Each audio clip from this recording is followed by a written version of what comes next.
Hi guys, welcome to Susmita home recipes and vlogs. ఇవాల్టి వీడియోలో మన ఇంటికి ఎవరైనా బంధువులు వచ్చినప్పుడు ఏదైనా ఫెస్టివల్స్కి అప్పటికప్పుడు సింపుల్గా చేసుకుని పాల పాయసాన్ని చేసి చూపిస్తాను. ముందుగా గ్యాస్ పైన ఒక ప్యాన్ని పెట్టుకొని అందులోనికి 2 స్పూన్స్ నెయ్యిని యాడ్ చేసుకోవాలి. నెయ్యి హీట్ అయినంత వరకు వెయిట్ చేసి నెయ్యి హీట్ అయిన తర్వాత అందులోనికి కట్ చేసి పెట్టుకున్న బాదంని జీడిపప్పుని యాడ్ చేసుకొని మంచిగా ఫ్రై చేసుకోవాలి.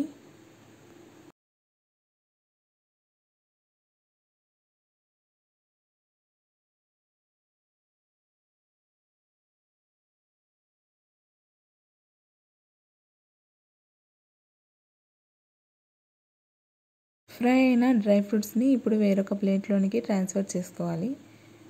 ట్రాన్స్ఫర్ చేసుకున్న తర్వాత ఇందులోనికి 2 కప్స్ సేమియాని యాడ్ చేసుకోవాలి.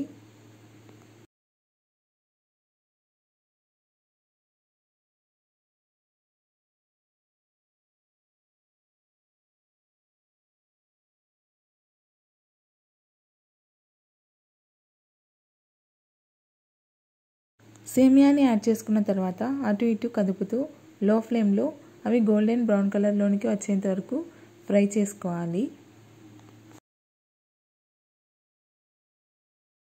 సేమియా మంచిగా వేగిన తర్వాత వాటిలోనికి ముందుగానే కాచి పెట్టుకున్న 1 లీటర్ పాలను యాడ్ చేసుకోవాలి.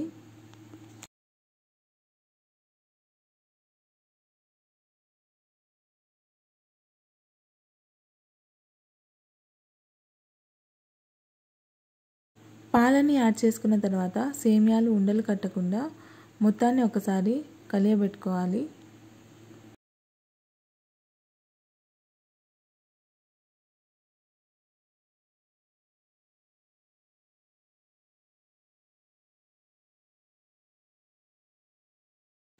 పాలు కొద్దిగా మరుగుతున్నప్పుడు ఇందులోనికి 1 కప్ షుగర్ని యాడ్ చేసుకోవాలి.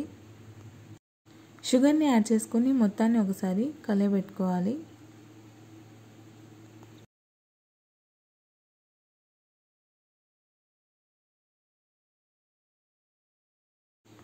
ఇప్పుడు ఇందులోనికి మంచి ఫ్లేవర్ కోసం 3 ఇలాచీని పొడిలా చేసుకొని యాడ్ చేసుకోవాలి.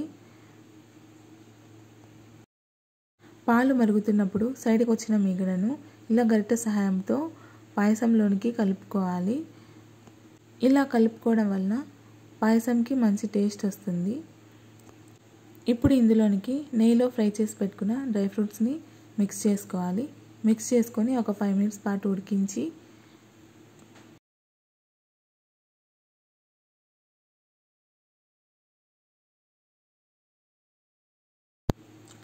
సేమియా ఉడికిందా లేదా అని ఒకసారి చెక్ చేసుకొని సేమియా ఉడికితే స్టవ్ని ఆఫ్ చేసుకోవాలి. అంతే, ఎంతో సింపుల్ ఈజీ పాల పాయసం రెడీ అయిపోయింది. ఎలా వచ్చిందో మీరు ఒకసారి ట్రై చేసి నాకు కామెంట్ చేయండి.